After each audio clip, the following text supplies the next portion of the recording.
예, 오늘 일부 예배, 성탄 예배 함께 하시는 여러분을 환영합니다. 아멘. 아멘. 일부 예배는 마태복음을 우리가 보도록 하겠습니다. 마태복음. 2부 예배는 누가복음을 우리가 보도록 할 텐데요. 마태복음 2장 18절.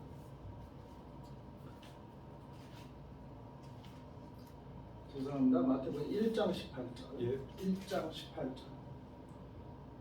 찾았습니다. 예. 1장 18절부터 우리가 함께 보면 예수 그리스도의 나심은 이러하니라. 자, 오늘이 어떤 날을 기념하는 날입니까? 예수님. 성탄. 예, 예수님의 나심을 기념하는 일이에요. 깐나래기. 그렇죠. 우리가 얼마 전에 월드컵이 있었어요, 그렇죠? 예. 월드컵이 있었는데 그 결승전에서 아르헨티나하고 이제 프랑스랑 맞붙었어요.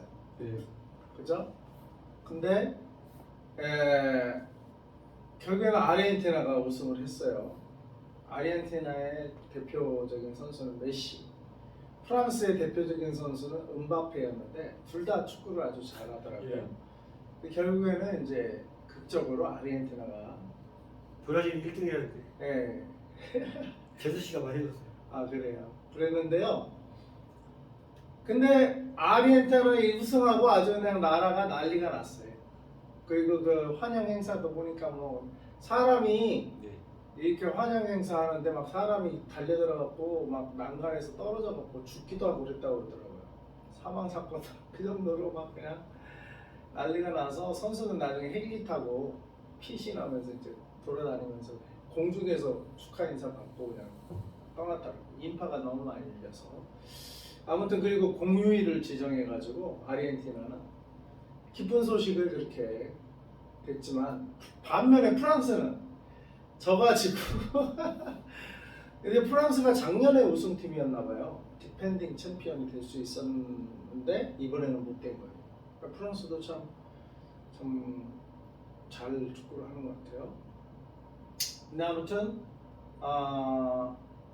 이제 그 프랑스한테는 메시는 아주 그냥 자갖고 신문에 보니까 월드컵 그 우승컵을 끼안고 자더라고요. 끼안고 자. 그런 얼마나 좋으면.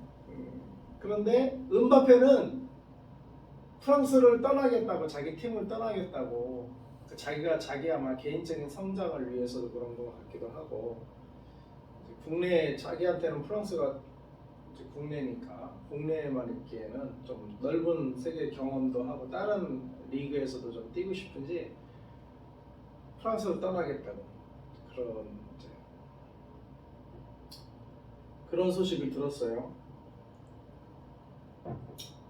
그래서 이 땅의 소식은 월드컵의 우승팀한테는 아르헨티나한테는 좋은 소식이었지만 프랑스한테는 자기네들이 우승할 줄 알고 있다가 지니까 어떻게 해요? 그렇게 썩 좋은 소식은 못 됐어요. 오늘 소식은 뭐예요? 성탄의 소식이에요. 성탄의 소식. 성탄의 소식은 누가복음을 보니까 온 백성에게 미치는 큰 기쁨의 좋은 소식이라고 했어요. 그러니까 월드컵만 하더라도 아르헨티나한테는 좋은 소식이지만 프랑스한테는 좋지 않은 소식이었어요. 또 프랑스가 8강전에서는 그 영국이랑 맞붙었더라고요. 영국하고도 아주 그냥 비등비등하게 가다가 그 누구예요? 손흥민의 동료 선수 케인이 페널티킥을 실축하는 바람에 영국이 떨어졌어요. 그러니까 프랑스한테는 좋은 소식이었지만 영국한테는 또 나쁜 소식이었어요. 그러나 이 성탄의 소식은 프랑스한테도 좋고 영국한테도 좋고 우리 한국한테도 좋고 아르헨티나한테도 좋고 모든 백성, 모든 족속, 모든 나라에 다 좋은 소식이라는 거예요. 이 성탄의 소식이. 이 성탄의 소식이 도대체 누가 탄생했길래 거룩한 탄생이라고 하시느냐? 오늘 보니까 예수 그리스도의 나심이다.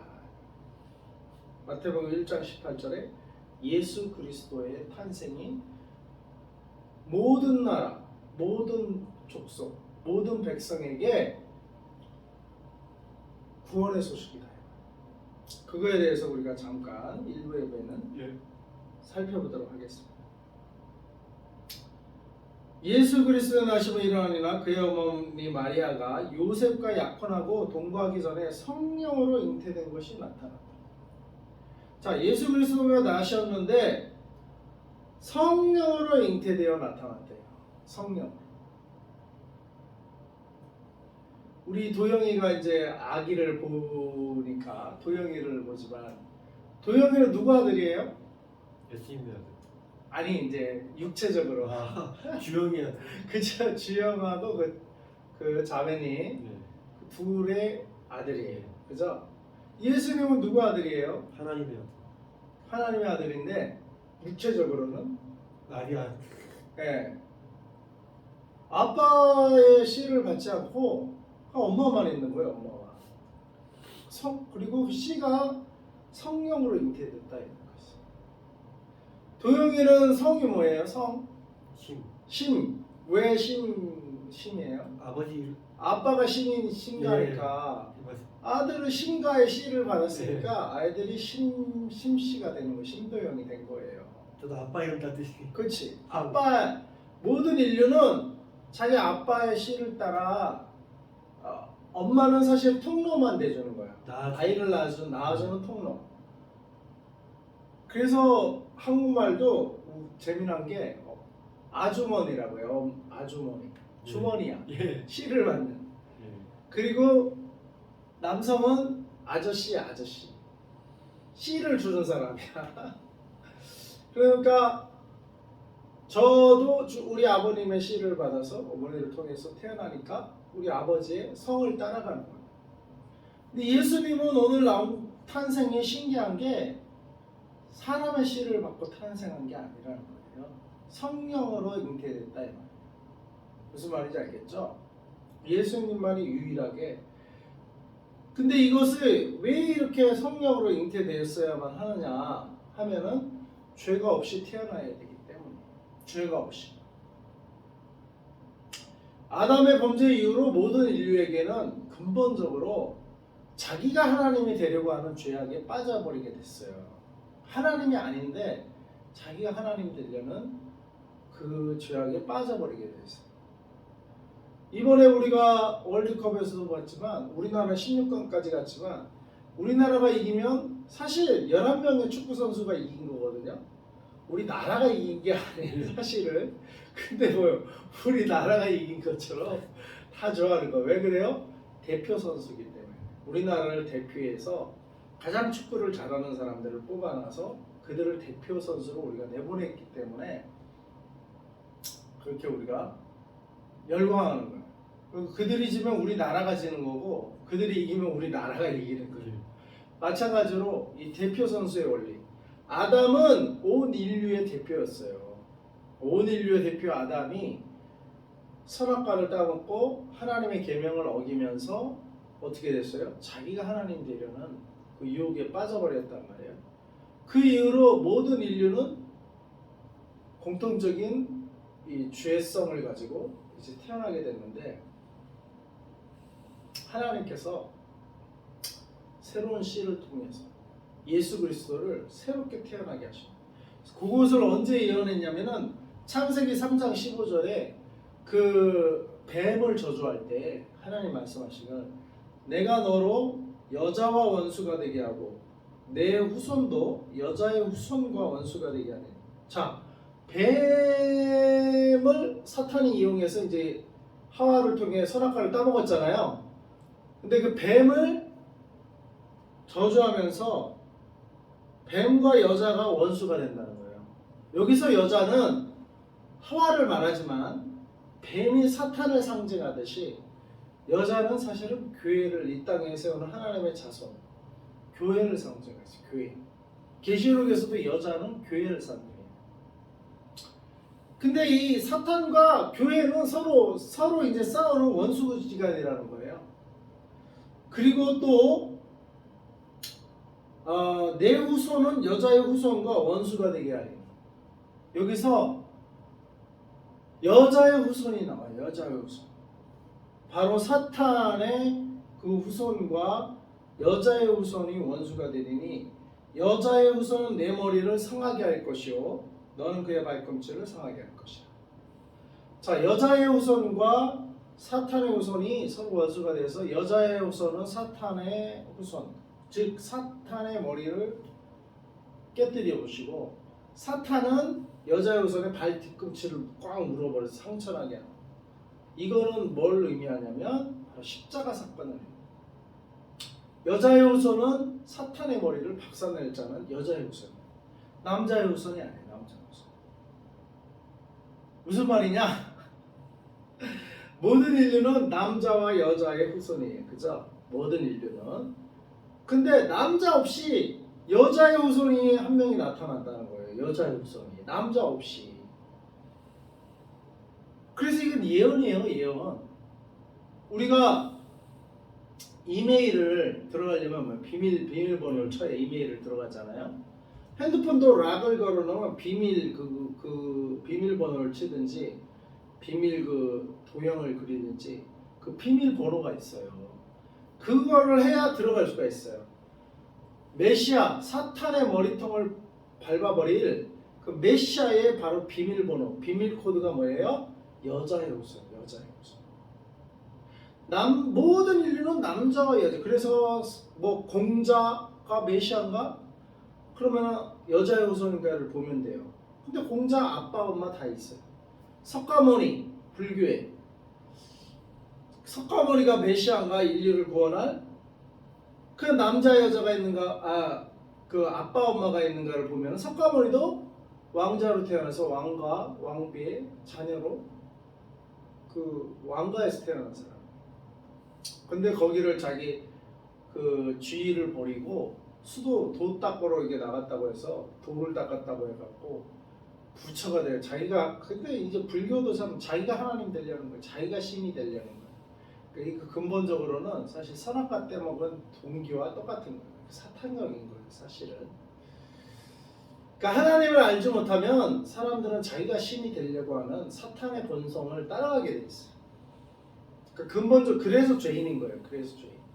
뭐 사람을 찔러 죽이지 않고 사기치고 도둑질하지 않아도 착한 사람인데 왜 죄인이지? 자기가 하나님이 되려고 하는 그 마음 자체가 그 근본적인 마음 자체가 그게 죄라는 거예요. 그래서 크게 겉으로 죄를 안 짓고 살아도 자기 마음 속에 하나님을 창조자 하나님을 기억하지 않으면 다 죄인인 거예요. 자기가 하나님이 되려고 하면, 자기가 주인 되려고 하면 다 그게 죄인 건데. 아무튼 다시 우리가 본문으로 돌아오면 그래서 메시아의 비밀 코드는 여자의 후손이라 이렇게 하나님이 창세기에 이미 태초에 딱 못을 박아놨어요. 그래서 어떻게 돼요? 그리고 이사야 선지자를 통해 중간에 한 번 더 예언을 했어요. 이사야 7장 14절에 그러므로 주께서 친히 징조를 너에게 주실 것이라 보라 처녀가 잉태하여 아들을 낳을 것이고 누가 아들을 낳는다고요? 처녀가. 처녀는 남자를 알지 못하는 여인을 처녀라고 해요. 남자랑 관계를 맺지 않아. 근데 처녀가 어떻게 아들을 낳아요? 처녀가. 그래서 예수님을 안 믿으려는 사람들은 사생아다 뭐 이런 말을 비판을 하기도 해요. 근데 사생아는 아니고 메시아로 태어났고 메시아로 보낸 사람은 처녀를 잉태하여 태어날 자가 바로 메시아라는 거예요. 이사야 선지자를 통해서도 처녀가 잉태하여 아들을 낳을 것이요 그의 이름을 임마누엘이라 하리라. 임마누엘의 뜻은 하나님이 우리와 함께 계시다 하니라. 하나님이 우리와 함께 계시다. 하나님이 우리와 함께 계시는 표적이 뭐라고요? 처녀를 통해서 아들을 주시고. 그러니까 뭐요? 김씨의 아들을 주는 게 아니라 김씨의 씨앗을 주는 게 아니고 송씨의 씨앗을 주는 거 아니고 박씨의 씨앗을 주는 게 아니라 누구 씨앗을 준다고? 하나님 씨앗. 성령으로 잉태됐다는 것은 하나님의 씨앗을 심는 거예요. 하나님의 씨앗. 이거를 하나님한테는 이게 가능한 일이죠. 사람으로서는 가능하지 않지만 하나님 뭐 없는 거에서도 사람을 만들어 놓으시는데 있는 여자한테 그 뭐 잉태하게 하는 거 하나님 씨앗을 다시 주셔서 잉태하게 하는 거 하나님한테는 식은 죽 먹기에 아주 쉬운 일이에요. 근데 이거를 사람의 관점으로 보니까 무슨 사생아냐 뭐 이런 비판을 하는데, 그는 사람의 관점에서 보니까 근본적으로 하나님은 뭐예요? 없는 데서도 사람을 창조해냈잖아요. 그런데 있는 여자한테서 뭐 남자 한 명 씨앗을 주셔서 남자 아들을 낳게 하시는 것은 하나님한테는 아무 문제가 없는, 창조의 능력이 있는 하나님께는 아주 당연하고 자연스러운 일이죠.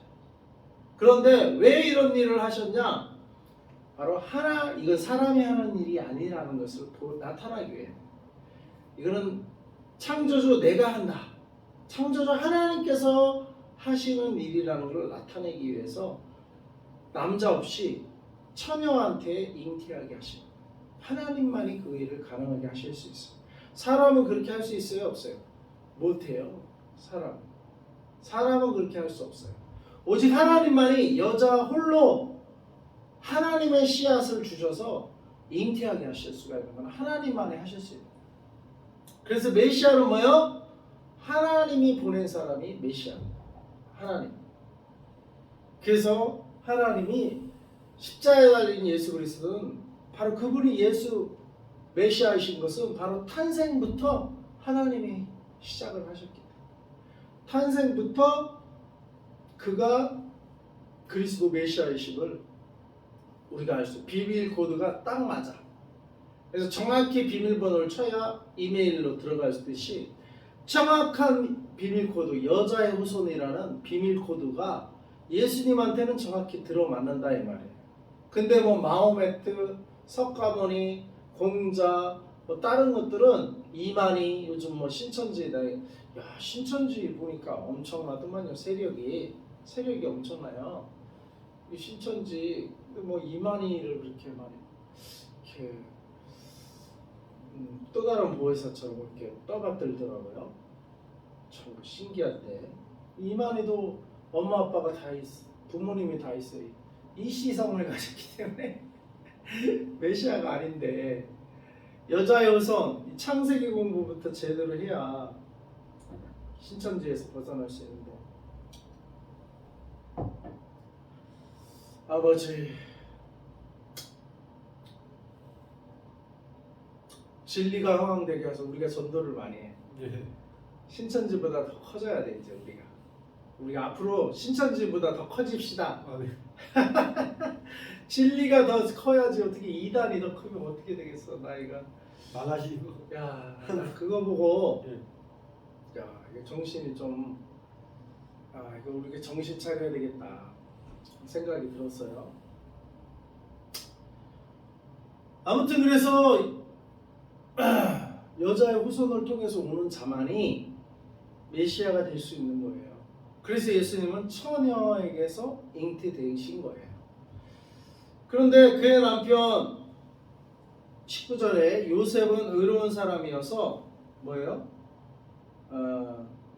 사실 이때 그 마리아의 상태가 뭐냐면 요셉과 약혼하고 동거하기 전에 성령으로 잉태된 거예요. 아직 동거를 시작 안 했어요.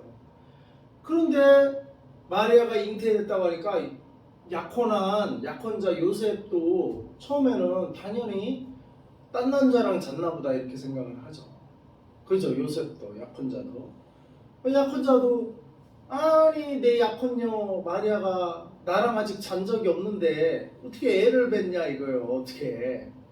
그러니까 요셉도 의심을 하는 거죠. 그리고 사실 요셉이 보통 사람 같으면 그거 막 가서 머리끄댕이 잡고 싸우든지 화풀이를 할 수 있을 텐데, 요셉은 어때요? 19절에 왜 의로운 사람이어서 착한 사람이라 이거예요. 그를 드러내지 않냐고 가만히 끊고 자했어. 요셉은 마리아를 가서 막 한 대 줘 맞고 화풀이하고 끝내는 게 아니라 가만히 끝내려고 했어. 마리아가 나보다 딴 남자를 좋아하는 사람이 생겼나 보다. 마리아랑은 결혼하지 말자. 가만히 끊고자 했다 이 말이야. 그죠? 누구나 이렇게 하겠죠. 누구나 끊겠지. 뭐 자기 애를 베지도 않은 여자랑 누가 결혼하려고 하겠어요. 요셉이 당연히 끊고자 했죠. 그리고는 20절에 이 일을 생각할 때 주의 사자가 현몽하여 이르되 다윗의 자손 요셉아 네 아내 마리아 데려오기를 무서워하지 말라. 그에게 잉태된 자는 성령으로 되는 것이라. 주의 사자가 꿈에 말하기를 다윗의 자손 요셉아 네 아내 마리아 데려오기를 무서워하지 말라. 그에게 잉태된 자는 어떻게 된 거라고요? 성령으로 된 것이다. 야, 이 천사가 와서 알려준 거예요. 성령으로 된 거다. 마리아가 딴 남자랑 잔 게 아니고 성령으로 된 것이다. 주의 천사. 그렇죠. 그러니까 그냥 데려오는 거를 무서워하지 말라. 지금 하나님이 일하고 계시는 것이다. 이걸 알려줬어요. 그 요셉 참